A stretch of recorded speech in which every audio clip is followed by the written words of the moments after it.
taxes on their cargo, and that lasted until 1857, and really is the basis of why there is a town today or a city. So the Castle Kronborg, said to be home of Hamlet. I'm actually from the western part of Jutland, and if there was such a thing as a historical Hamlet, he was probably more likely from that part of the country than so I'm sort of reclaiming him here. But Kronborg is interesting in the sense that it was built to make sure that taxes were paid and stuff.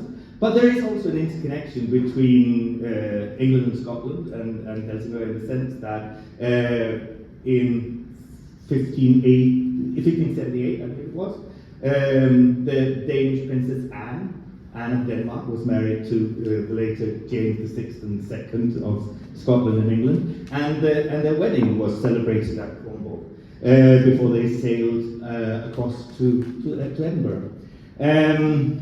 But in order to sort of understand, because I'm of course speaking from the point of view of the port, but we can't think about or talk about the port without talking about the city, because the city is there as a result of the port being there and the castle being there, and the castle had to be supported, and therefore the city is evolved as a result of that. So for me, it's really a cultural landscape more than a port or a castle and a city. The whole thing has to be sort of thought as one entity, and very much thought together with Helsingør on the other side, because that's such an integral part of the story.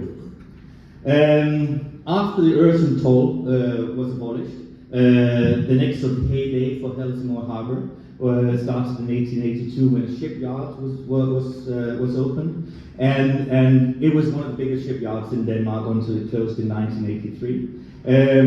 And really developed, it was the biggest employer in Helsingør as well. And it's very much part of the identity. When you speak to people today, they've sort of forgotten about the Øresund toll. That's a thing of the past. But the shipyard is still within living memory of people.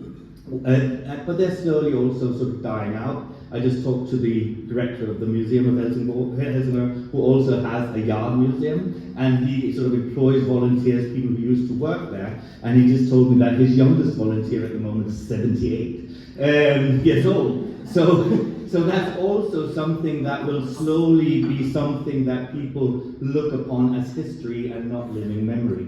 But of course, being a shipyard city, there's a lot of sort of buildings and artifacts that derive from that time, and that we now have as the infrastructure of the harbour that we need to work with, and therefore, can this follow? Yes. So I just want to point out just these buildings up here, because you will see them again in the rest of my presentation. So just so that you see that they're there, and these were these big construction halls where they built the hulls and the parts of the ships before they were assembled in the docks outside. Yeah, and in 2004, it was decided after 20 years after the closing of the shipyard to develop the area. And the first ideas, as is very often the case with harbours, was to construct a big sort of supermarket in one of these construction halls, and then tear the rest of them down and build housing. Denmark, I should just say that there are about 64 harbours around Denmark, and about 10 of them are still sort of significant in terms of freight and what we could call traditional harbour services, whereas the rest of them are small harbours like Helsingør that need to or have needed to redefine themselves over the last 20 or 30 years, because the amount of freight that comes in, mainly because ships have become bigger, but harbours sort of have the size that the harbours do, and therefore only the very big harbours can now accommodate the size of ships that are sailing today. And so it was decided to construct a culture harbour in what was previously the docklands, you could say. And it was a big project that was planned over about 10 years before it was finally came to look like this. And it's not suddenly, I don't know if you recognize that, but for me it's quite barren. There's this beautiful sort of fortification around the castle that's green, and then all the grey stuff. But there's nothing. There are no people, there's no life. It's just sort of and for me it's an empty stage that needed to be filled. We sort of built the stage and then we needed to get players onto it. And that has now been going on for about 12 years, since the opening of this over here on the left-hand side is the culture yard. It is a culture house, like we've heard this reference to Scandinavian culture houses throughout the 2 days. And in here is the Helsingør Library. It's a concert venue, it's a theatre space, it's also the museum, the local museum has exhibition space in there, there are conference venues, and there's a cafe and restaurant. So there are a variety of different functions, and they have an annual, right now, an annual visitor number of about 300,000. So it has sort of grown on people. They've started to sort of adapt to go into the harbour for these functions, and it's also become sort of a social spot to hang out. Kronborg has become, over the last 10 years, also a UNESCO World Heritage Site.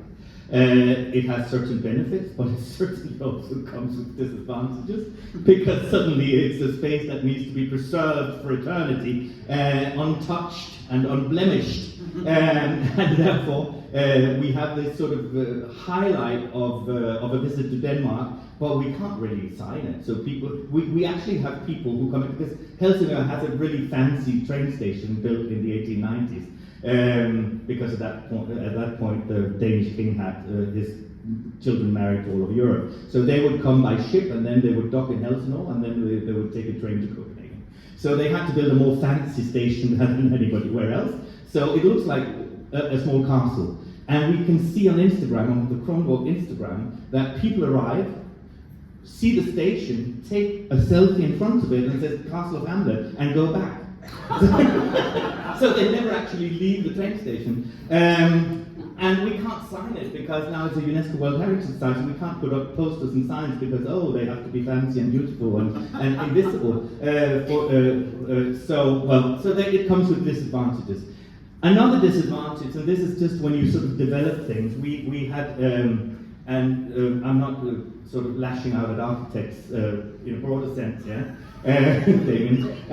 But we had an architect sort of doing his sort of life out of this, and his dream was to sort of do away with anything maritime. So anything that was sort of linked to the harbour history, he didn't care about at all. He wanted a body of water that was still enough for Kronborg to reflect in the surface. That was it, and nothing should disturb that. So we've been fighting to sort of get the maritime history back, because at one point they didn't even want to ship there because the mast could block the view of Kronborg. And I mean, the whole basis of Kronborg are ships coming in with cargo to be taxed. So there's also a bit of massaging to do when you do these projects of developing a harbour, to understand that you should do something that is well thought out, but it shouldn't be so well thought out that it becomes a piece of art in itself and cannot be changed and has rights attached to it and all sorts of things. So we're sort of trying to massage that around. Then also we had one of the docks. I think that's in my next slide. Yes, one of the docks was converted into the Danish National Maritime Museum.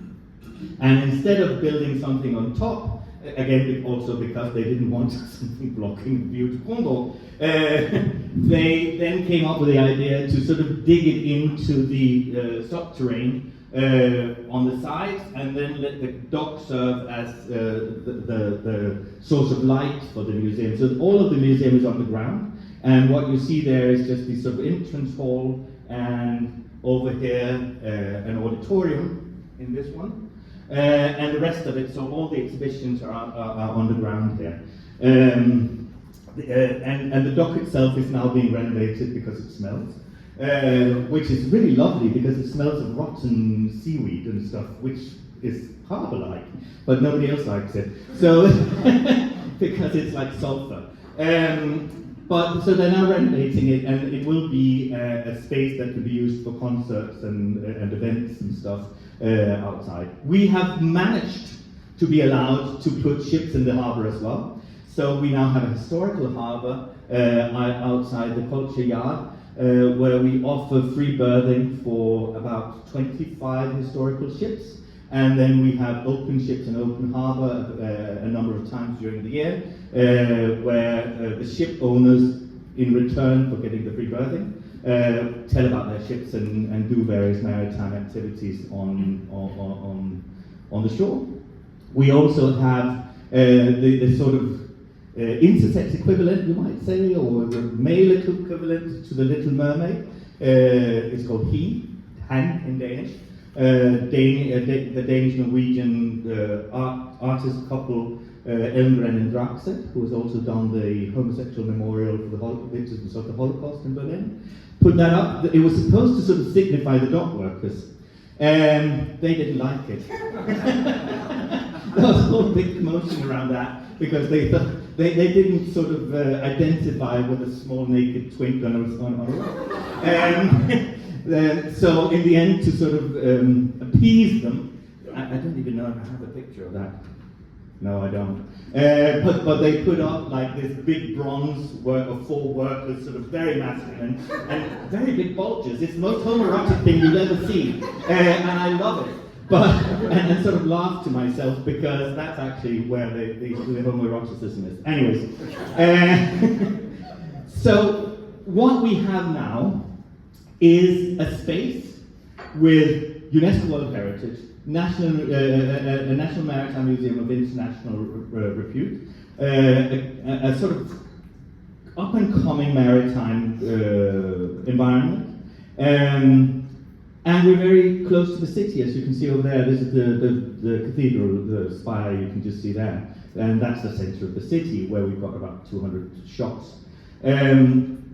So we have sort of the basis of, and now we're taking the next step, and that's where waiting becomes really important, because over the last 10 years, they have exactly not developed those other yard halls that are here. They've just been sitting and been used for various sort of, there's a flea market there, and they've used it for concerts on occasion, or sort of pop-up events, just to see how does it work, do people show up, how can it be used, but most importantly, they've waited to see how does the rest of it develop, so we can see what is needed, what would we still like to have here in 10 years. So this has been now a development of the harbour area that's been going on for almost 30 years. And for a municipality of the size of Helsingør to have the audacity and the courage to wait it out and not say, oh, we can make money off this, and of course every small municipality has strained budgets, but they actually wanted to wait, and they've now done sort of a holistic plan for how they want to use these halls, and the idea is they've put a climate screen on top. That just means a new roof so it doesn't rain through the roof. And after that's completed, and that has cost about £20 million to do, they are now renting it out. But people who want to rent it get a really low rent if they present a project that fits into the overall plan, and where they come with the money to fit, to do the interior fittings of the building, and that they can sort of justify, or that they will have the budget to run the thing in the long run. The first entity that will move in is an educational institution for boat builders and sailmakers, and they're bringing in about £10 million to do the interiors. And they will open next year. And then they want sort of like small microbreweries, they want restaurants, they want arts and crafts people. So there will be a variety of things there, but the point is the rent is low because the city doesn't fit it out. People need to find that money elsewhere and bring it in. So in that sense, it also becomes an additional culture budget for the city because there's money that comes in from outside. And then then there are the aspirations. So another aspiration for Helsingør is to become the European culture capital of 2032. And when I say this, it's because it's really important to stress also that Helsingør has a quite international outlook. It's something that people on the municipal council do not shy away from. So while they sometimes say that we're very provincial and we have nothing on offer, then at the same time they do dare to think big. This has started out as a popular project within the community, and it has now sort of been anchored within also the political sphere. And as part of that, we need to work with a more comprehensive sort of city identity, because if we're to get the locals to feel that it's there, that is their project, that they feel proud about it, that they want to participate in it, it needs to be something that they can identify with.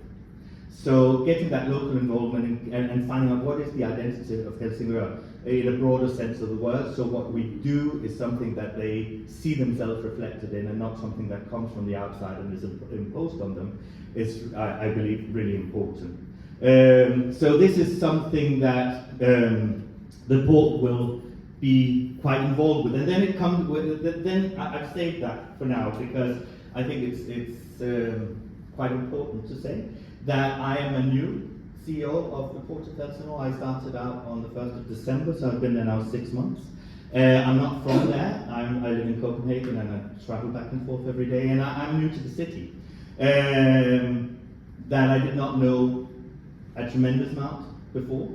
And the city, I'm new, the city's new to me, and I'm new to the city, let's put it that way. And I'm also, I believe, quite a different profile when it comes to port CEOs, in Denmark at least, because I don't have a maritime background as such, and I don't have port experience. So my steepest learning curve is really everything to do with port. But I come from a cultural background, so I'm myself trained as an opera singer back in the day. I've run my own opera company. I've produced Copenhagen Pride for the last 12 years. I'm an author and podcast host. So I have sort of a variety of cultural experiences with me. And I know that a lot of people sort of raised an eyebrow when both when they posted the position and that it was up for grabs, but also when I was sort of presented as the new profile for this. Because what kind of clown is that to now run our port? And I think it's a testament to the aspirations of the city, the ambition that the city has to convert from a sort of traditional harbour into a cultural venue. And with that said, and that's also why I presented about what had been the core industry of the Port of Helsingør before, is because we are also under a legislation. The port as such is owned by the city, but then it's set up in a separate legal entity called a self-governing port, and that just means that the sort of income of the port cannot suddenly be converted into school teachers and health workers and stuff. So the income of the port stays within the port.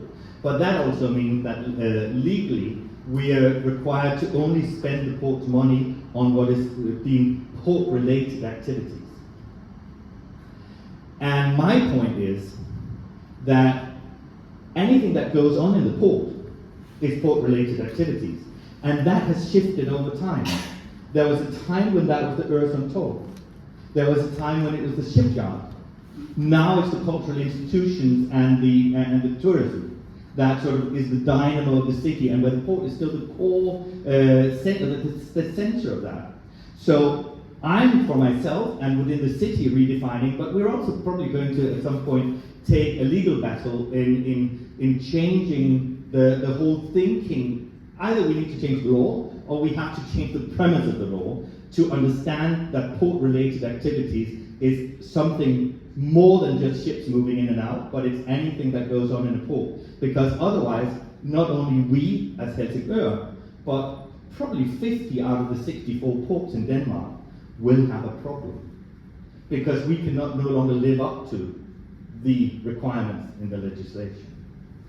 And I think that employing me is also a way to get that disruption or disruptive thinking into this, to say that, okay, I will not just comply with the legislation as it is because I've been trained and my experience is within harbours that this is what I can do, but that I'm there to, I'm expected to think out of the box and try to sort of find out where is the elastic or elasticity in this. So that's where I'm going to end. And as I've only been there 6 months, I can't really say I've done much. But I hope that if we see each other again in 16 years, I can I might have bought a caravan down the road and have gone into retirement, but with a tale to be told about what I've done in Helsingør. Let's see.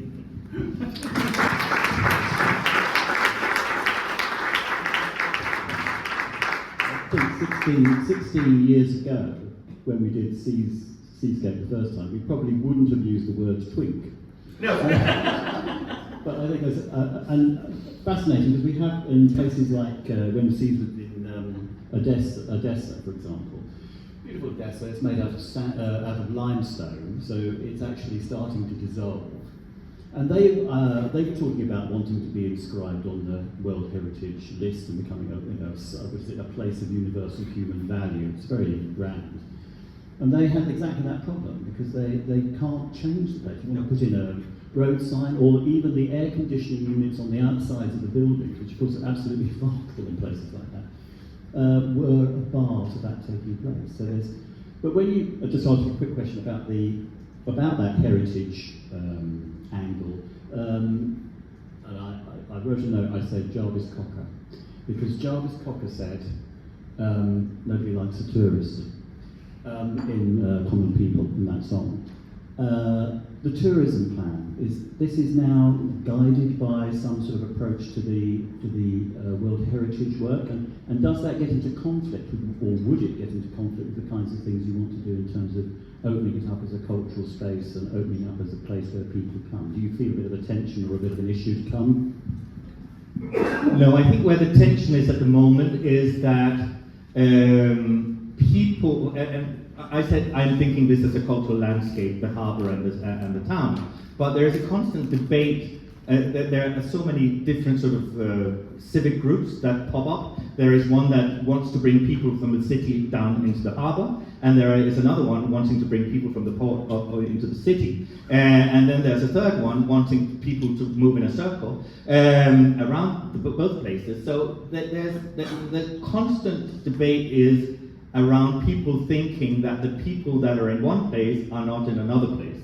So I think for at least a large part is people in Helsingør believe and feel and understand that they have a benefit and a value of tourists, also a pecuniary value, then that discussion will subside. But at the moment, there is this idea that people come to see Kronborg, and that's probably also one of the disadvantages to having a UNESCO World Heritage Site. It sort of becomes the lighthouse of and it sucks all attention in, and everybody else feels overlooked. Which is not the case. We just did a survey, or Kronborg did a survey. They've got a lot of buses coming up from Copenhagen, and people go to Kronborg.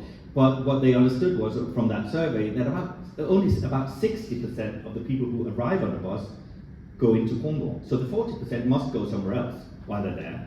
So that sort of gave us an idea that. Singaporean. Yeah. Well, I'm sure they're not sitting on the bus waiting 3 hours. They must be doing something else. So that kind of conversation, or to bring in facts like that and say, no, it's not like that. And I think where I have a crucial role in this is that while I, because I'm the port, not me personally, own a large part of the stage, you could say. I called it the stage before, but the area. And I've got these huge institutions lying around. The Kronborg has about 350,000, 400,000 visitors a year. There's a Maritime Museum, maybe 250,000. And then the Cultural Yard. But they all have their individual sort of ambitions to grow, and Kronborg wants 750,000 visitors in 5 years is their ambition, and so on. But I don't have that. So I'm probably the networker, or the one who could sort of maybe tie the different ambitions together into maybe a big communal plan for all of us, and be instrumental in working on this destination identity we talked about before, because I don't really have my own stake in the game. Yeah. So it's about getting into the grassroots in the local community. Well, here is somebody who might be able to tell us about the grassroots. Lisa, please tell us about your port. Oh, thank you very much. One sec. I will just get set up. There we go. Beautiful.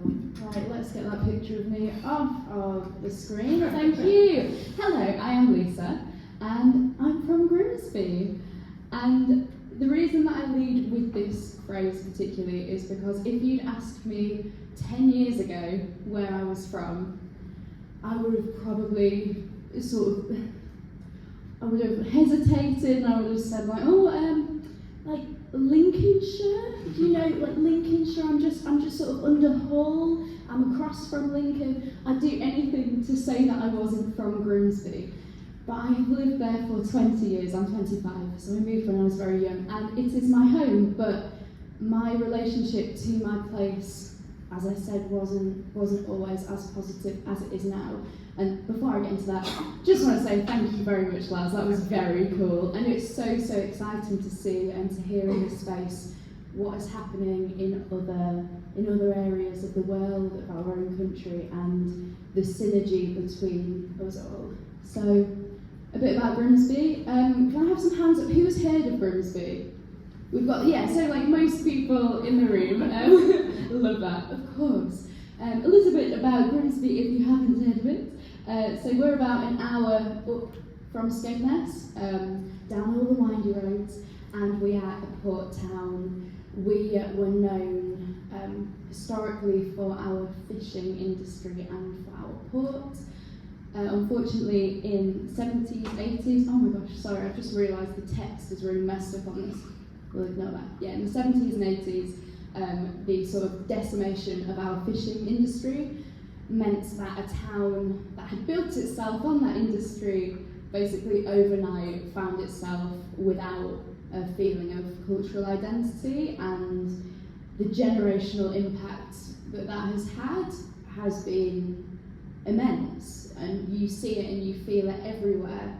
But for me, growing up in Grimsby, I didn't really understand why I felt so disconnected from my space, and I didn't understand the context. Nobody ever told you. All you would hear growing up in Grimsby is, there's nothing, like there are no opportunities here, there's nothing for you here. I was a really creative person growing up.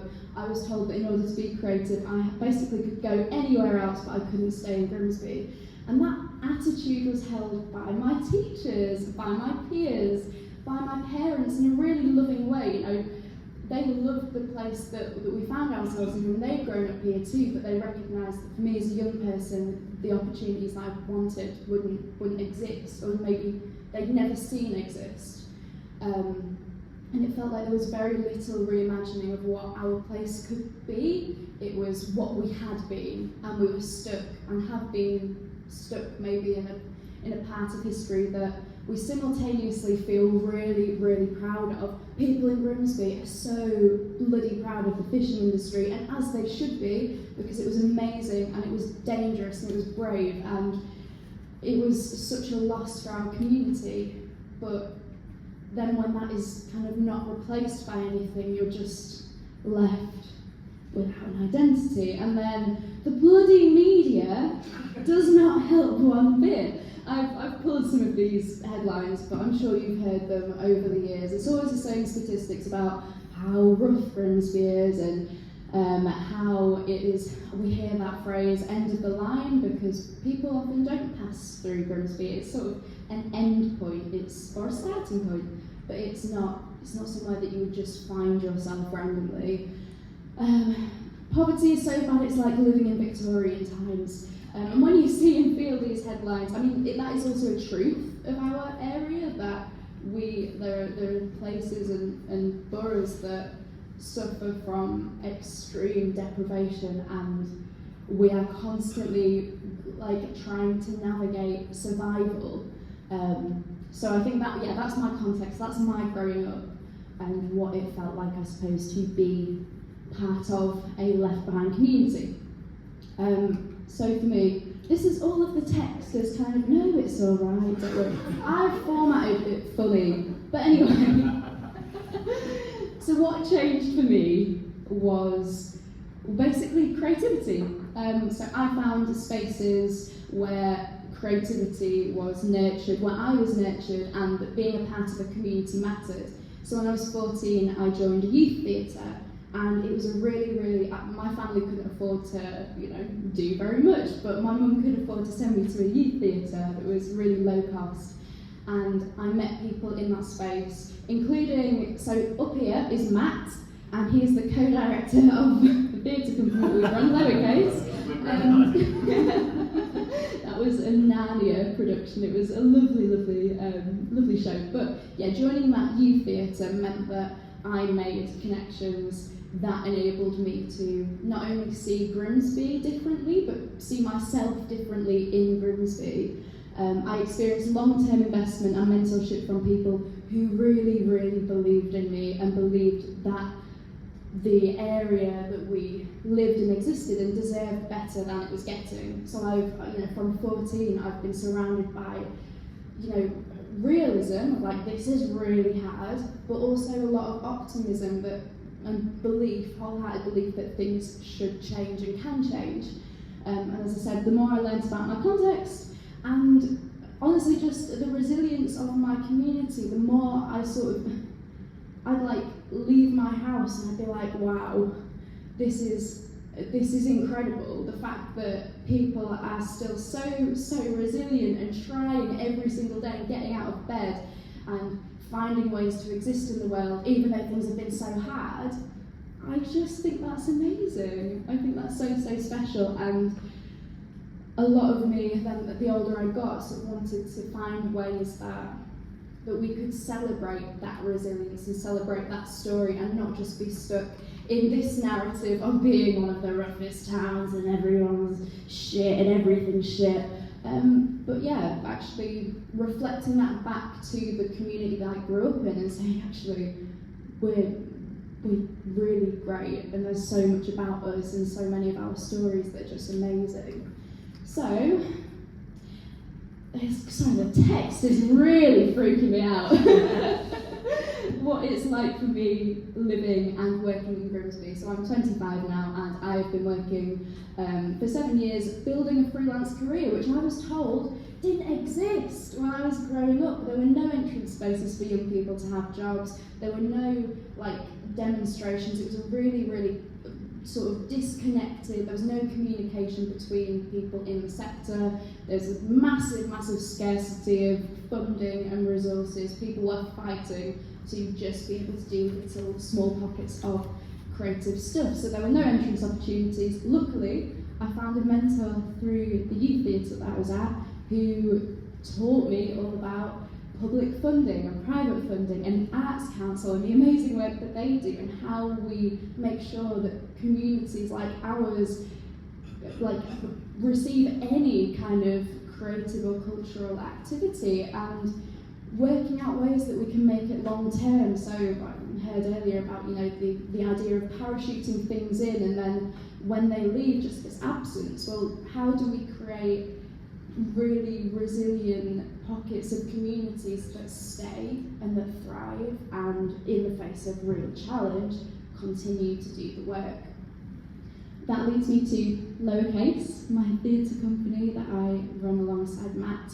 We've existed for 4 years, and our whole mission is to celebrate our place and the people in it. So even though we say we're a theatre company, it's more about the conversations we have with our communities, and it's not restricted to theatre.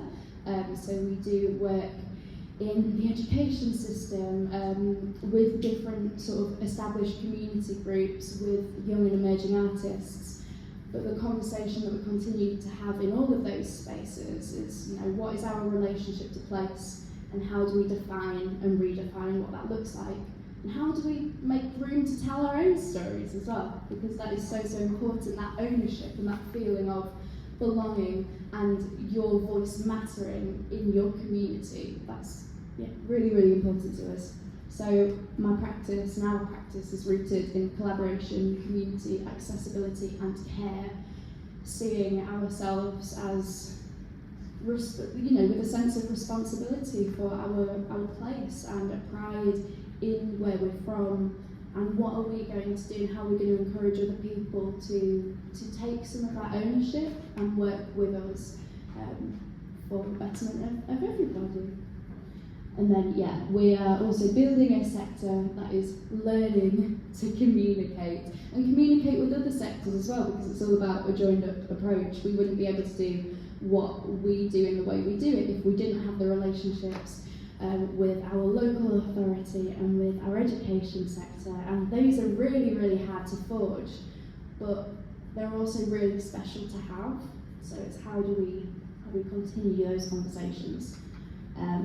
And my final sort of thought in all of the things I'm saying, how do we keep connecting the dots between culture, communities and changing identities? It's in Grimsby, we have been stuck in a particular narrative about who we are and about our fishing industry and our history, but actually in Grimsby a lot of things are changing, and they're changing quite rapidly. Our renewable sector is one of the largest in the UK. We've still got a thriving port that nobody ever talks about because it doesn't feel as important as this thing that we once had. We don't feel any sort of pride of it. So how do we use creativity and culture, connecting with communities, to then change this narrative? And that's me.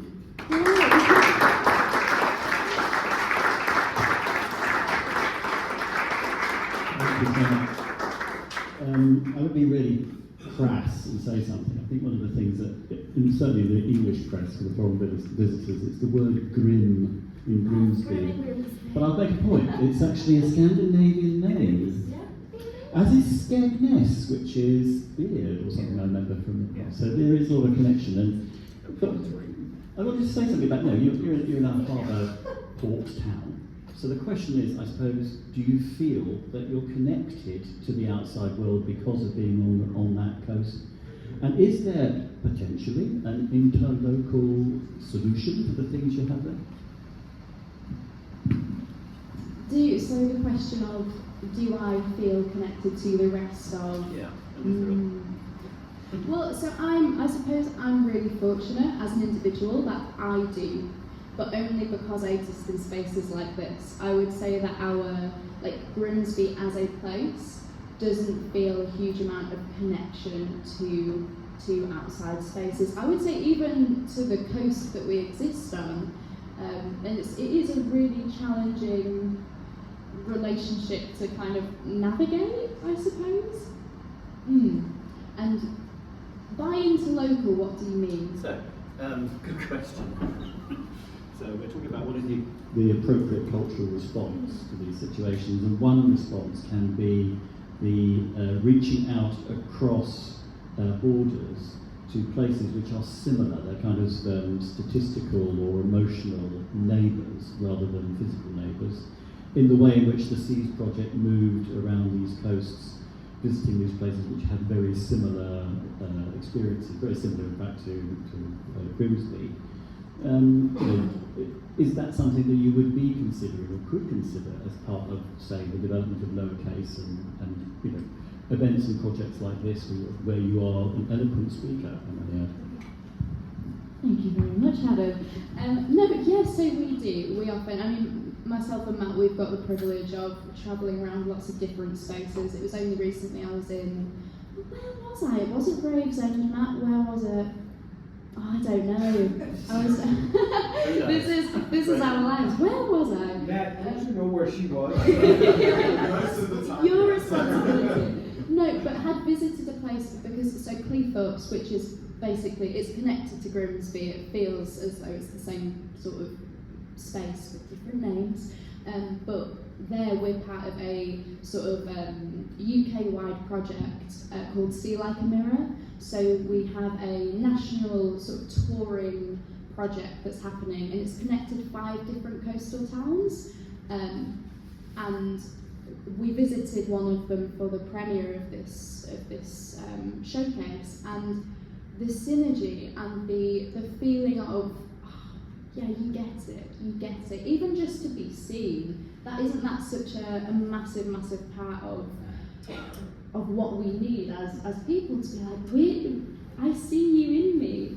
But one of my challenges with all of this is, again, I feel like on an individual level, but how do I support people who I work with to feel that? And up until this point, I don't feel like, even with this touring project, it's beautiful, but they never get to go to that place and experience what it's like there. So don't feel that same kind of synergy or relational kind of, the bit that gets you in the heart, where you're like, oh yeah, this is we're the same.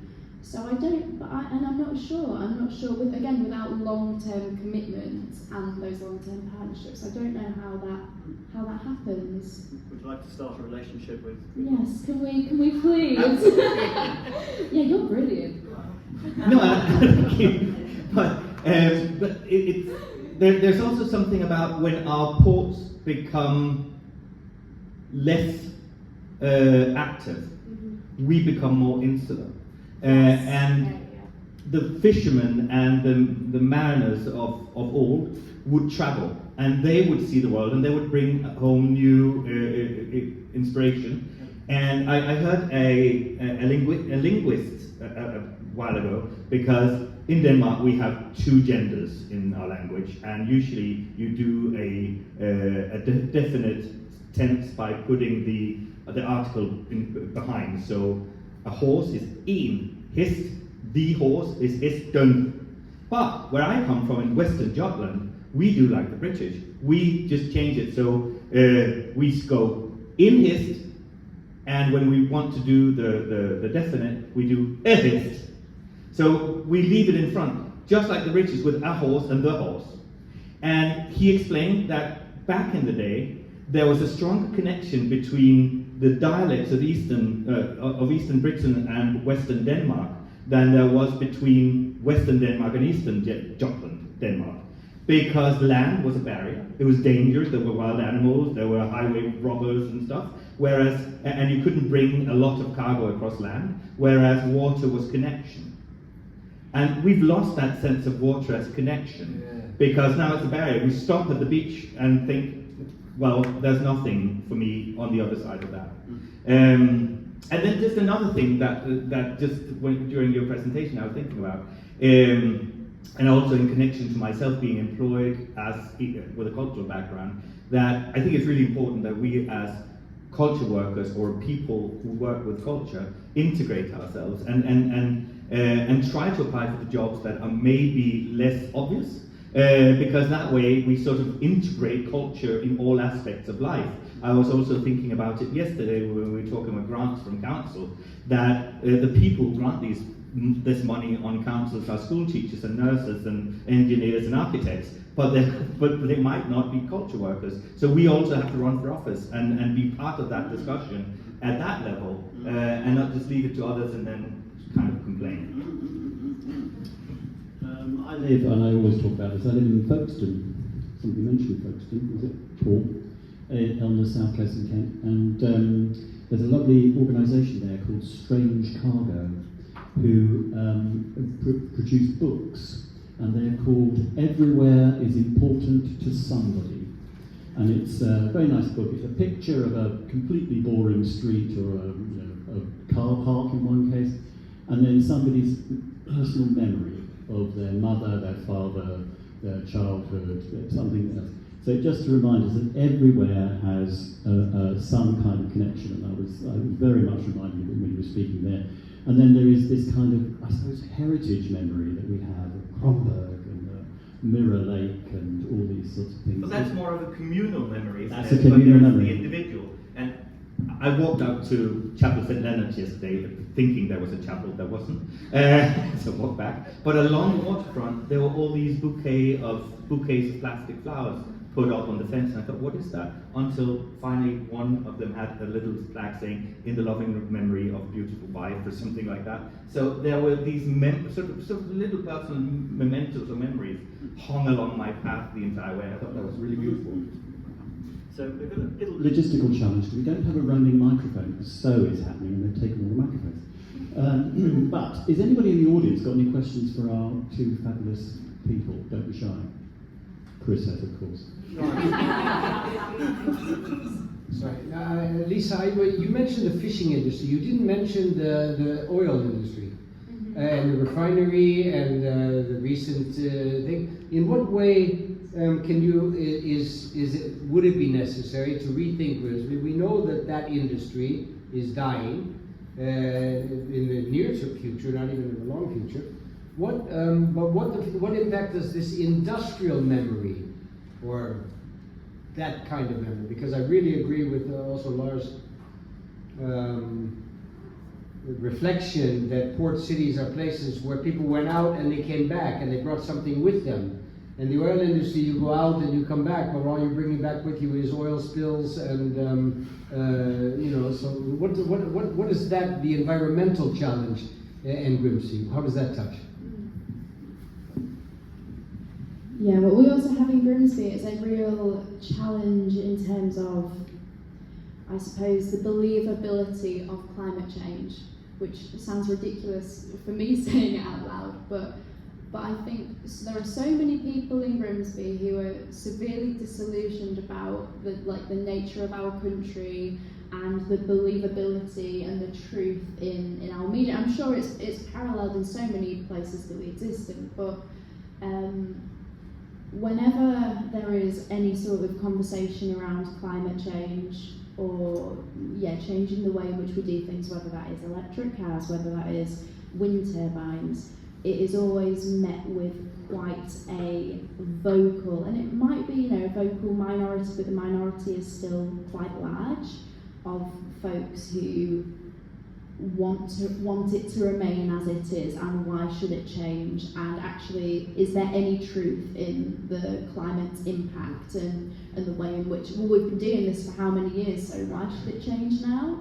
And that's just another challenging part of, and also we don't see it. This is another really interesting thing I feel about Grimsby. In the same way with Grimsby docks, we have this massive dockland, and basically for the last however many years we've not been able to access it. There's no transport to get there. When you drive there, you have to stop at this little office and they want to take your ID, and it's not accessible. It's only been within maybe the last 5 years that they wanted to reimagine it as a cultural landscape.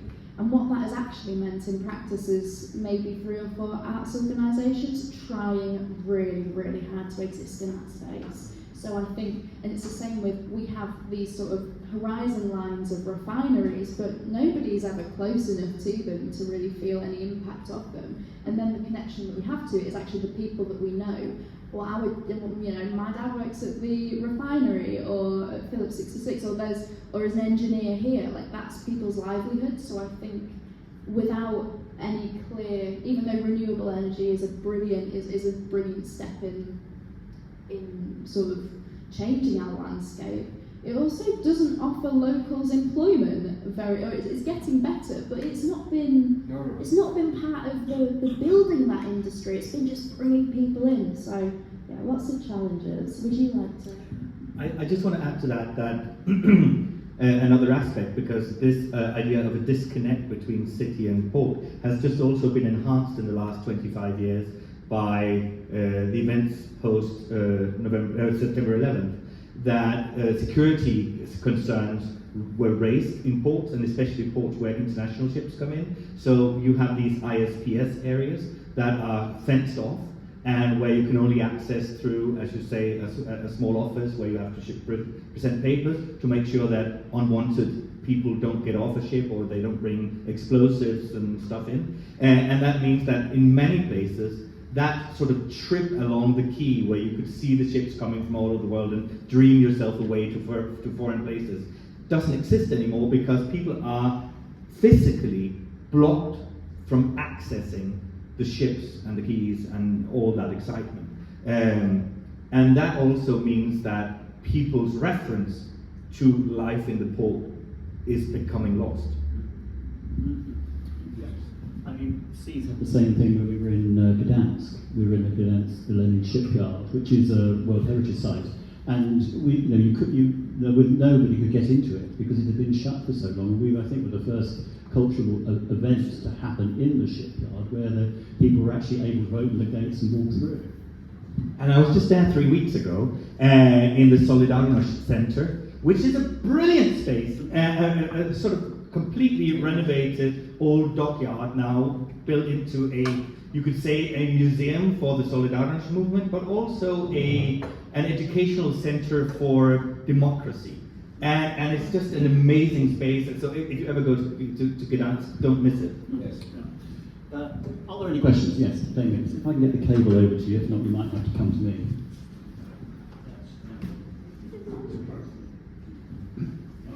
No, I enjoyed both the thoughts of both of you at the 6 weeks.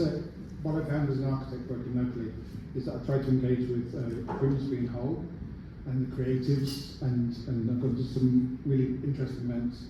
And they start with saying, even though I'm from Hull, or despite growing up in Grimsby, I've done this. And then they explain or show something that's world leading or absolutely top notch, and it's all very local, but is online, and it bugs me, and I'm sure you, but I just wondered how you both respond to that, because it's a double negative almost. It's like, I've done this even though.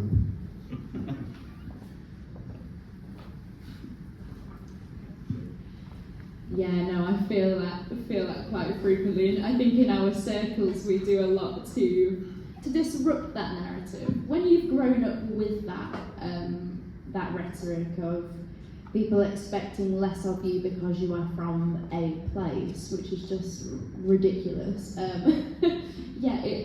It's then I know so many people, and I feel it may be much less, and maybe it's because of the generation I'm in, but people when they have left Grimsby, they are like fighting to get rid of that part of themselves. I remember actually when I was younger, I was born in London, and my plan was always to move back because I wanted to go to drama school. But when I used to go back to London, I would just adopt a southern accent again. It was just the erasure of my northern accent. And it's all of those little things that I didn't even realise I was doing it, to be honest, but it's those little things that we subliminally do, and I think it's also in that, isn't it? Even though I'm from this place, even if the people who are expressing that love it, there's always that little bit of you that's like, maybe I'm one of the lucky ones, or maybe I deserve less because I'm from this place, which is just balance, isn't it? So yeah, how do we disrupt that, and and I think a lot of that is in conversation, isn't it? And it's in saying, no, you can be proud of where you're from, you've done great, and you're from this place. Yeah, I don't know, what about you? Oh, hello. There was somebody raising a hand down No? Yes? You have a question? Yes? What is it? Okay. Look, I want to interrupt you. Your response last first. It's very short. I think in Helsingør it's not about coming from there. There's no sort of embarrassment in that. Actually, there's a certain pride in being from there and being sort of born there for generations and being one of the sort of the old families that can track their record back a long way. But that also means a certain insular thinking, that there is a certain way of being And there is this villagey feel, and everybody sort of talks about it in a very comical way, saying, "Yeah, we're just like Midsummer Murders or whatever." I don't know, I can't find another British equivalent. We have a different reference in Danish, but they're sort of talking about this small town feel where everybody knows each other, and everything on the city council is sort of decided not in the meetings, but in cafes and in dinners and in the street, and you just meet your councillor, and then something is decided, and it isn't like that. But that is the narrative they build, and I think where the lack of self-confidence comes in when it comes to Helsingør is about being so close to Copenhagen. So that there is this sense of we can't match that. No matter what we do, we can't match it. And as coming from the outside, I'm just amazed at the offer that city has. And I mean, we've got 4 theatres. We've got UNESCO World Heritage. We've got the best preserved monastery complex in Northern Europe. We've got a cathedral. We've got Rococo palaces. We've got 2 palaces in the city. Kronborg's not the only one. We've got another one. So I mean, there's so much for a city of that size. Where I come from, city is slightly bigger. We've got 5 buildings that were built before 1870. In Helsingør, people just live in houses from the 1420s, and they don't think anything of it because, oh, that's how the city looks, and nobody ever told me this was special. So, I mean, it's also sometimes about just opening people's eyes up. Yes. What was your question? Yeah, hi there, my name's Dickie. I'm just a bit of context. I come from Newquay. And a specific question really to Lisa, because I'm a theatre maker as a creative, but really I found myself in kind of advocacy and agitation kind of rooms more and more to kind of advocate for Newquay.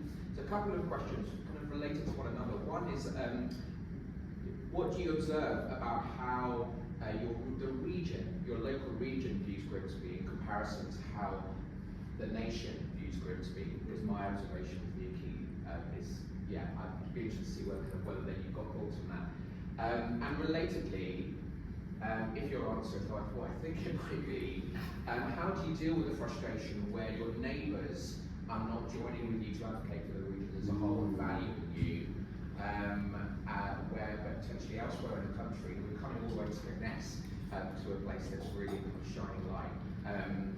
What does that look like? And I suppose lastly, because they're all big team, any top tips for a very small organisation or individual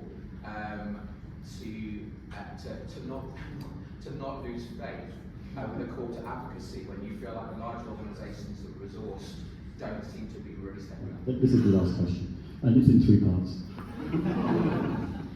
So I'm just going to take the last question first. I think we need to have a conversation after this because I so specifically resonate with that. We are a small arts organisation and we are really, really under-resourced in our spaces, and it's really hard to keep faith. But we do it because we love the place that we exist in and we love our people, and it's all about our people, isn't it? And being a part of that community.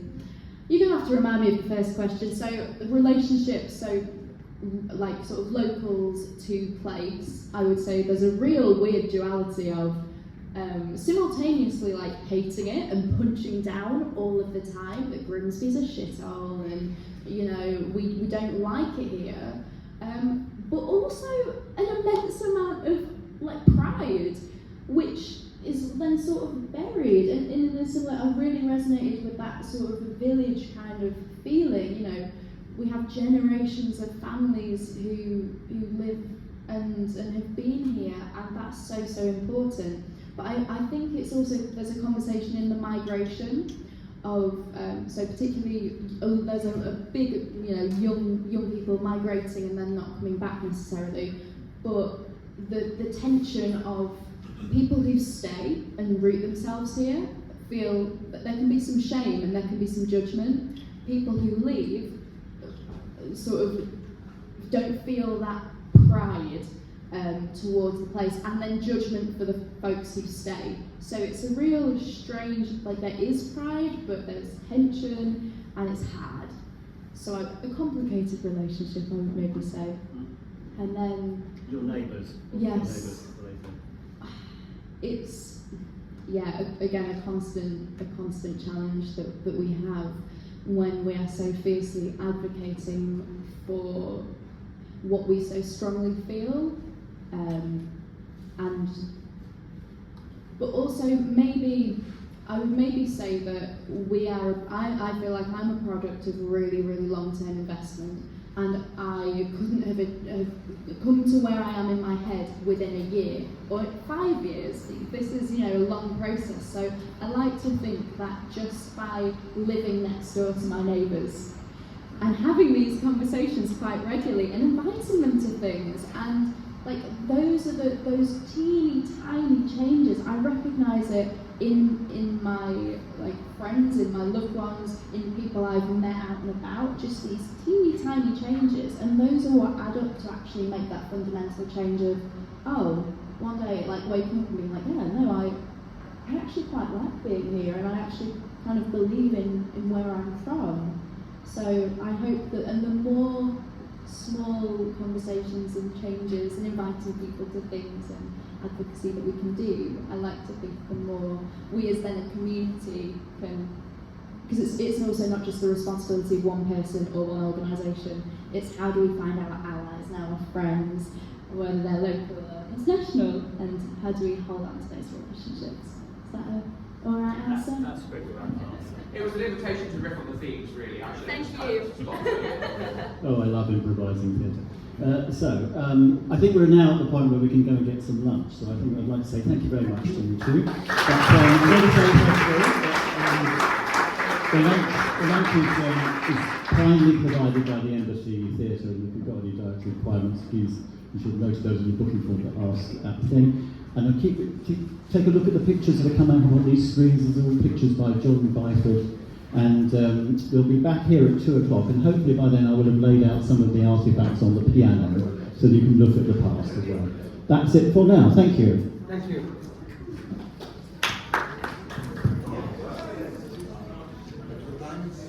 2 o'clock.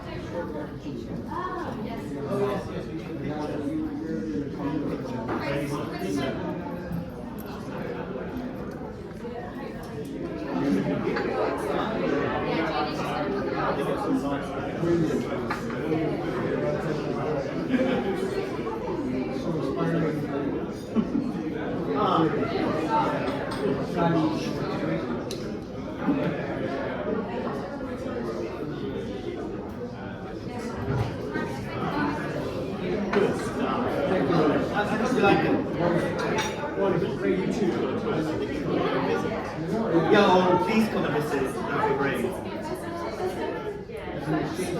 Yes, I was going to be on that issue where I was literally getting on this and so I take care of my 15-year-old brother.